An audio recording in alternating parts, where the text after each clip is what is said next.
৩৫ বছর ধরে আদালতের ঢুলি গুপ্তদাস ঢোলের শব্দে জানান দেন ন্যায়ের বার্তা।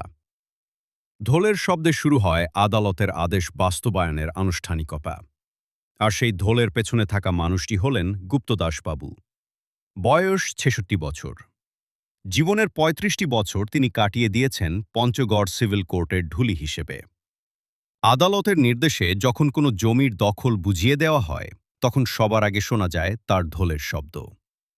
গত শনিবার তেঁতুলিয়া উপজেলার তিরনইহাট ইউনিয়নের দৌলতপাড়া এলাকায় আদালতের আদেশে একটি পরিবারকে জমির দখল বুঝিয়ে দেওয়ার সময়ও হাতে ছিল তার সেই পুরনো ঢোল।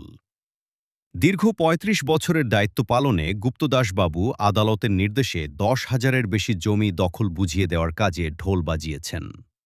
কখনো রোদ, কখনো বৃষ্টি, সব প্রতিকূলতা উপেক্ষা করে নিষ্ঠার সঙ্গে দায়িত্ব পালন করে তিনি অর্জন করেছেন মানুষের ভালোবাসা ও বিশ্বাস।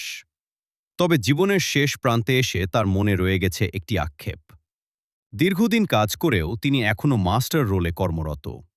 তার প্রত্যাশা, চাকরিটা যদি অন্তত চতুর্থ শ্রেণীর একটি পদে স্থায়ী হতো, তাহলে জীবনের এই সময়ে কিছুটা স্বস্তি পেতেন তিনি।